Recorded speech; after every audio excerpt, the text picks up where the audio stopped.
Friends, before I started this YouTube channel, I wanted to become a yarn dyer. And next to that, I am also just a yarn lover, which means that I have, over the past couple of years, gathered a lot of yarn, and more specifically because I have a type, fingering weight yarn. In 2026, I want to do something about my stash, my unused yarn, of which a lot of are the skeins that I dyed when I wanted to be like a yarn dyer, you know. I want to do something different than what I mostly do. Mostly I would go for a sweater, a cardigan, you know the drill. No. I think what I am missing in my wardrobe is something for underneath that sweater. More specifically, I want to make a skirt.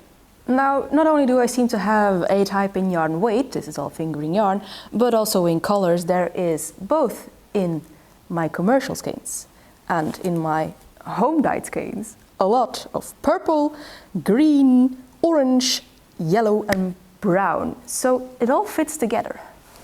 It's a nice pile of fitting colors. A very nice color scheme, I'd say, and it's also going to fit well with most of my clothes, I think. I want to base myself loosely on this pattern by Drops Design, but I'm going to turn it on its head. I'm going to turn it upside down because that's a skirt that you knit from the bottom up.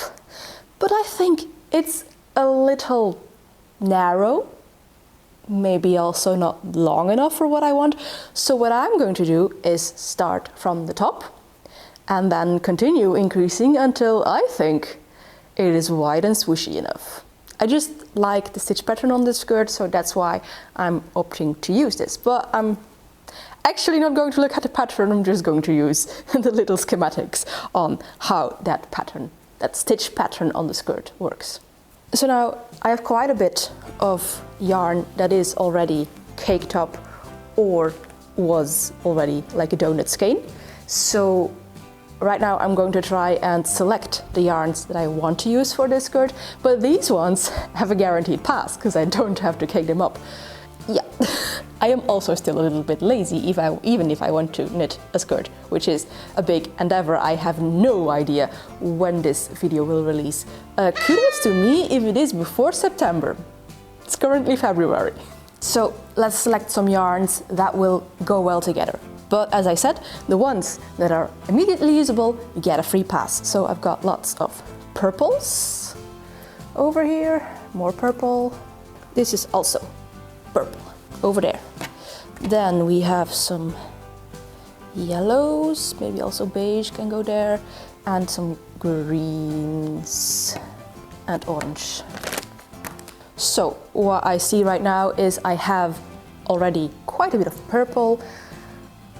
I might add one more purple skein, just because I want to use some of my hand dyed in this as well. One more purple skein. We have not as much green, so I can add these two to the greens. That makes a nice pile. You can't see the greens, can you? I've just added these two to these green yarns. This is a green pile.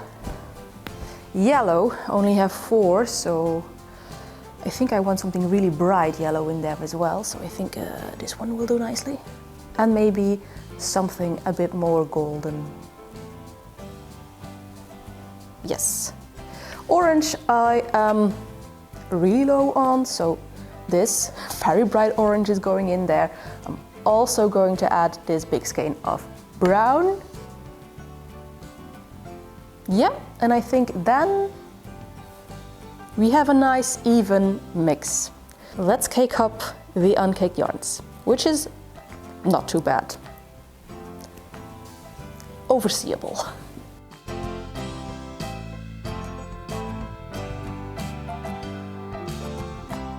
So now, while in the background my yarn winder it's doing its thing independently, do you remember that one series I did with natural dye where I tried to get like the ideal green? What was this doing already in my hand dyed stash? And I don't remember it.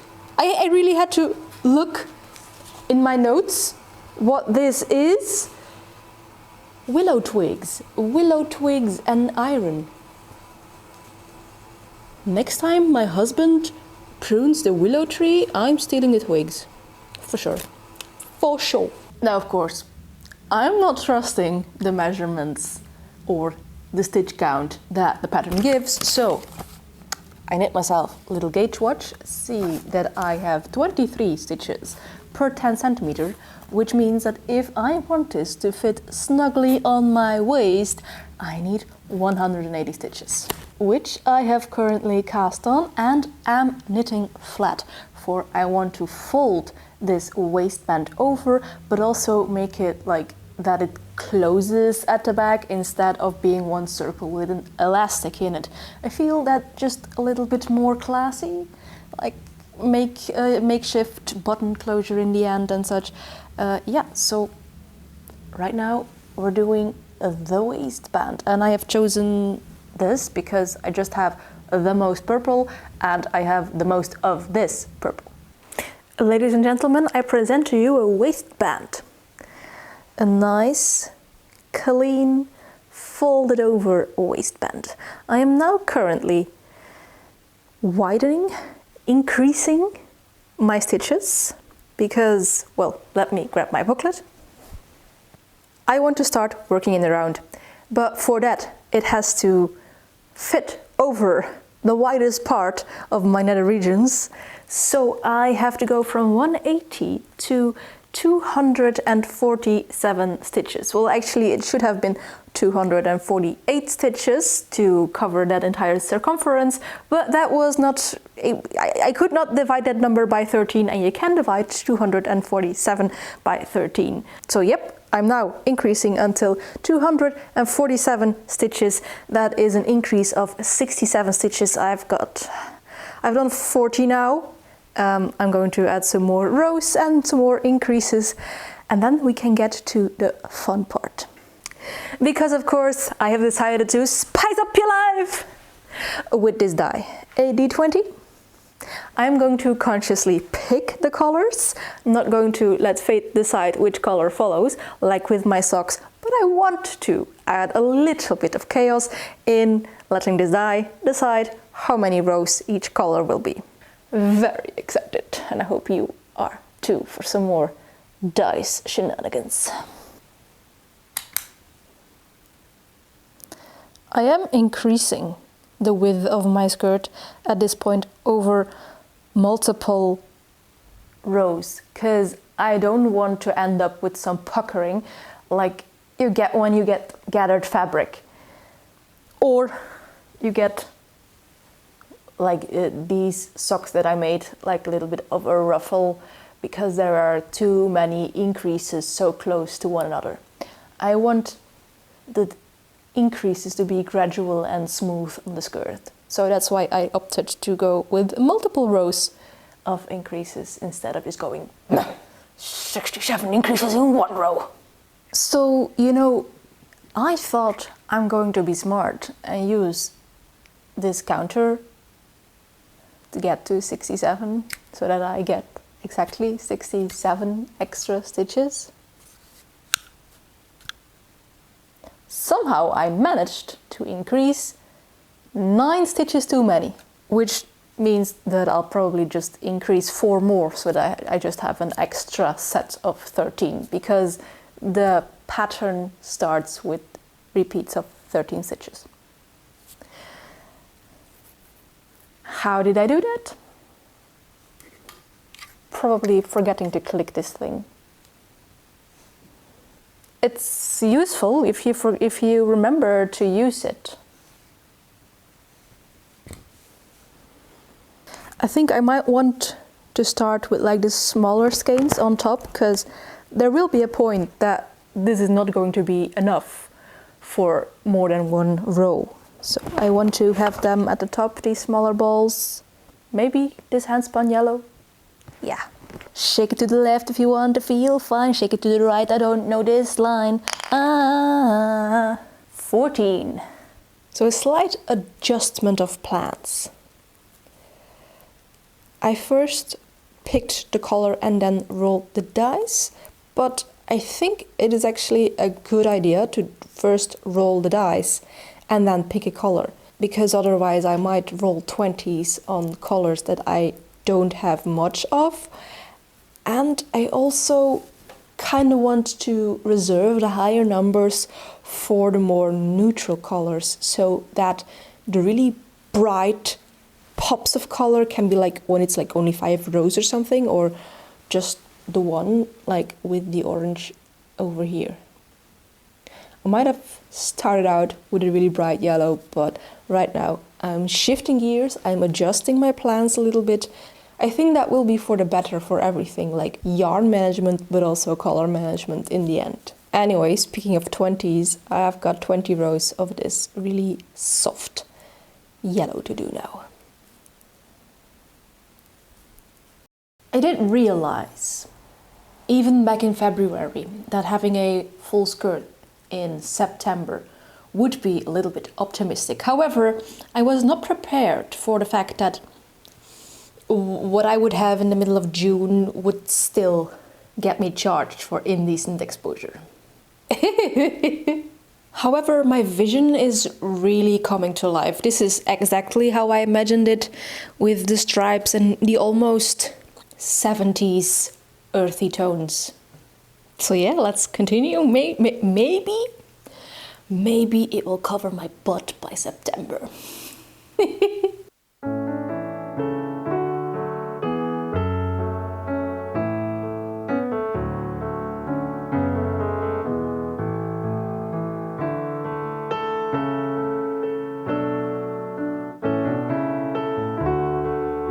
So for the last week, I have really locked in on this project. Like, it's almost to the fleece. I am not starting any other projects right now because to the fleece is the only thing my mind is currently occupied with.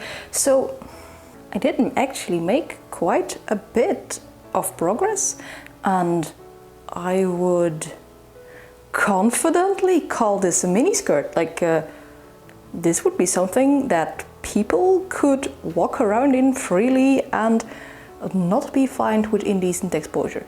Now I say people could walk around in that freely. I personally am not a mini skirt person, so I still have a lot to go. I want this to be at least midi size, but yeah, we've got an actual skirt. Right now the width of it is also more than double of what I started with. I started with motifs that had a 4-stitch sequence in between all of them. I now have a 10-stitch sequence in between, and well, I still want to go a lot bigger, a lot wider, more swoosh. I want all the drama. But for drama, I need to knit a whole lot more. Now, with it being on circular needles, I actually don't know how wide it is right now, so I'm just knitting blindly in a way. But the wider the better, I'd say. So as long as these stitches also just fit on this needle, I will continue increasing and increasing and increasing. I think this is an 80 centimeter cable, and you see it's really gathered on here. We've got quite a bit of fabric already. Now, even though we already have quite a bit of fabric, I kind of realized that maybe choosing this many different skeins wasn't as productive for my stash busting goals than I initially thought, because while I have this much fabric already, I see not much difference in the amount of skeins. The only thing that I managed to knit up, I think, is this green bit over here, and then this yellow skein also is like not enough to make one more round. Yeah, maybe I should have thought about that before, like thought about how many meters I actually need for this project and how many skeins I would actually need. But I do like the very chaotic effect of all the different colors being represented in this one.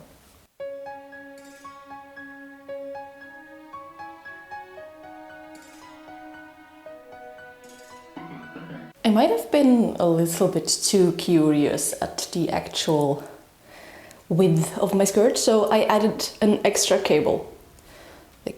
I found my connector and added 80 centimeters to the bottom. It is still a little bit gathered on the cable, so it's more than 160 centimeters wide at this point. It looks like a skirt, right? It already looks like a skirt. Oh yeah! Hee hee hee.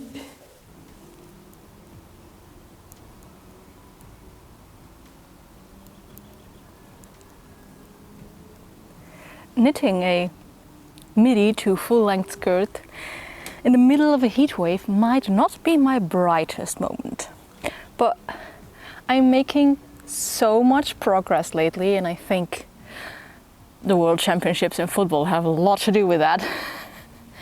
That I can't put it down even when it's 40 degrees. I really want to make even more progress. I think I filmed back in the beginning of the month when I was about here, so less than half of what I have right now. Back then I said September might have been optimistic, but now I'm like, yeah, if I can continue like this, it's done by July. I don't know what's actually going to happen, but right now I am on this, oh, this is going good kick. So yeah, we're going to continue in this very hot weather. Thank God for trees, because here in the shade it's actually manageable.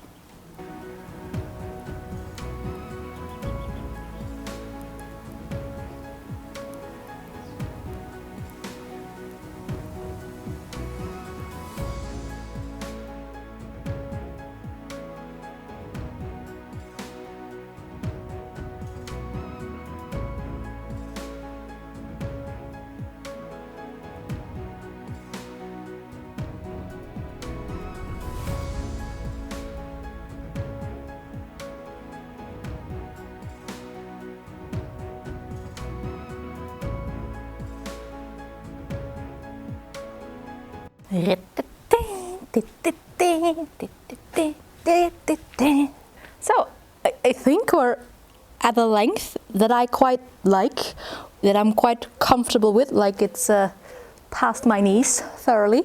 It's Friday today, which means it's the weekend and we're going to go crazy. No, I'm just going to, I think. That's currently my brain is thinking of the plan. Going to knit until Sunday, because on Sunday it's promised to be another warm sunny day, so ideal to block stuff and let it dry. Going to knit until Sunday, and that's going to be the final length. There's one thing that I realized. I started editing this video already and I chose so many colors at the beginning, but I'm not using nearly as much in the final product. It's just, after a while, you just find a color palette that works for the thing that you want to make, and I just stuck with that. Yeah, especially in the purples. I think I've only used 2 shades of purple in this.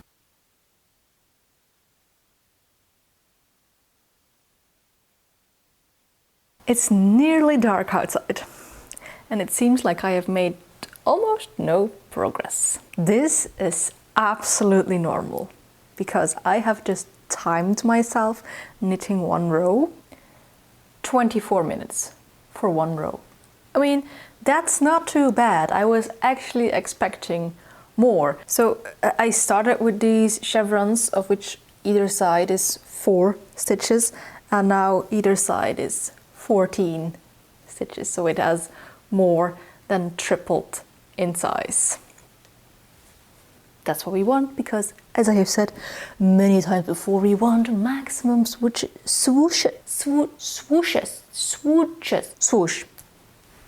Maximum swoosh.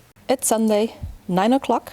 I'm going to finish the row I'm currently knitting and then cast off, because I think that's the most perfectly arbitrary, chaotic way to finish this skirt.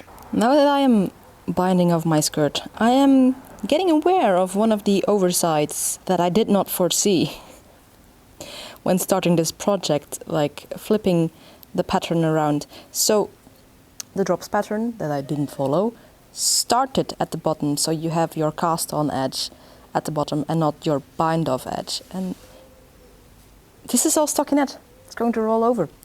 I just realized that now while binding off. Right now I'm binding off using a purl stitch so as to minimize the curling over. Don't know how much that is going to help.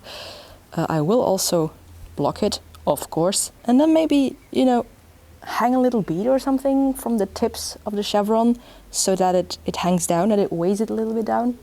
Well, I don't know, we'll see. Currently I'm just trying to bind off over 660 stitches. Hindsight is 20/20, but I'm nearsighted.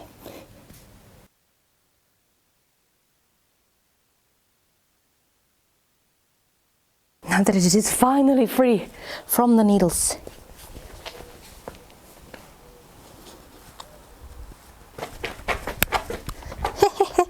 That's a skirt. It's actually a skirt. Past my knees, as we like it, because nobody has to see those. Maybe not entirely as swooshy as I had intended, but of course it is not blocked yet. I am noticing, however, one thing, and that is that I do have a little bit of a gap over here in the waistband, even though I did measure myself. This could be, and content warning, I'm going to discuss weight loss and some food and other stuff. I did lose weight because I started this project in February, and I also went to the dietitian in February because I get bloated so much. Like, there is every video a non-zero chance that someone will congratulate me on my pregnancy that is not here. It's just that my intestines like to act like they're balloons whenever I eat something or I am stressed. So I have been following the FODMAP diet to determine what was my trigger next to lactose, because that I already knew. We didn't find a trigger. My GP was just like, well, now I just diagnose you with IBS, which I know is shorthand for IB bullshitting. So yeah, I did lose some weight since starting making this skirt. The weight loss, by the way, completely involuntary. It just happened because I was so restricted in my food intake. So yeah, the button closure is not going to work. I am going to make a drawstring.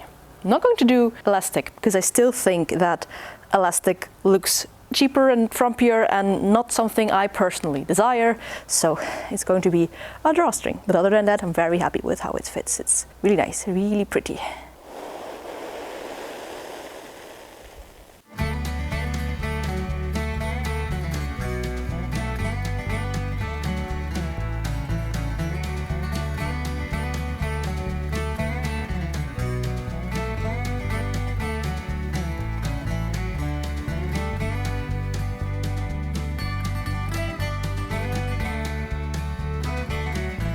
So I just made that drawstring with these little, well, this one, but I also have this one, so I want to show you.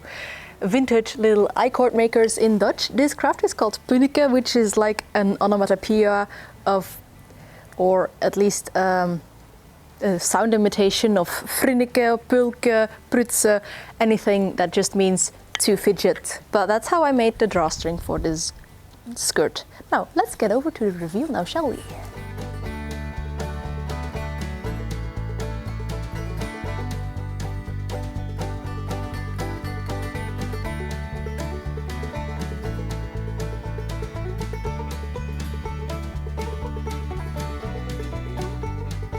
Oh boy, oh boy, oh boy. It did grow quite a bit while blocking, especially lengthwise, which is... This is the length, the exact length I would love all my skirts to be. My very chaotic and arbitrary way of determining when to finish this skirt. Perfect, perfect. Chaos is the way to go. Oh man, I'm so happy. So happy with this. Like, it could be swooshier.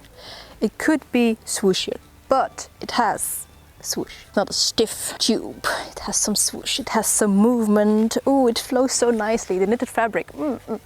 I can't stop moving because I just like the way it flows and it feels.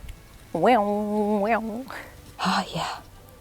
I'm going to make another one, I think. And I'm only even slightly kidding. I still have quite a bit of all those skeins that I selected for this skirt. Like, I was a little bit overestimating how much yarn it would take, so I could make another one. Like, I have the yarn. This was much more of a scrap busting project than a stash busting project. But all in all, I'm still glad that I got rid of some of the little skeins. Like, good stuff. Very good stuff. Not even lying when I say this is probably one of the best things I have knit in quite a while. Probably because I have not had a knitting video in quite a while. I have been spinning so much. I'm glad to have ventured a little bit out of my comfort zone and not done anything for my upper body, but for my lower body. I feel like that was something that was missing in my wardrobe, or at least in my handmade, hand-knit wardrobe. I'm also glad most of these yarns are yarns that I dyed myself. Yeah, it's a very fulfilling feeling right now. I feel so good about this skirt and I don't want to take it off ever again. Maybe the time is also ripe to go even further in this endeavor and maybe like start knitting a full dress. Like, it's only like 50 centimeters more, right? Maybe that's something for the future. I also do think that the waist tie was the best solution to like get it a little bit snug, but also not get that wrinkly, stretchy feeling that an elastic has, and I don't like that. Also, a little bow is always a cute detail, isn't it? And having gone with the random let the die decide, of course, lifesaver, because I don't think I would have kept going if I didn't have the thrill of just like getting to throw a new dice, getting to pick a new color, seeing how it evolves. Yeah, that really gave me so much motivation to continue, because it's a lot of stockinette. Just a lot of stockinette, which is not something that motivates me a lot. Anyway, now a little message for all of you, also for me. The next 2 weeks I will be on holiday, and I wanted to have 2 extra videos for you so that you wouldn't notice that I was on holiday, but both of those projects failed miserably. So there will be no videos for the next coming 2 weeks, because I am chilling, chillaxing, visiting castles and such. You will be fine. If not, then, whoa, there is a Patreon with extra content. And if that still is not enough, then you could also check out my husband channel, The History Hikers, just to keep you engaged the next coming 2 Wednesdays. I am looking forward to enjoy life in La Douce France the next coming 2 weeks, and I will see you afterwards. And if you like these kind of fiber shenanigans, then maybe you could like, comment or subscribe, but of course it's all up to you. And as for me, I will see you in the next video. But before we do that, maybe you could take a look at some more knitting shenanigans.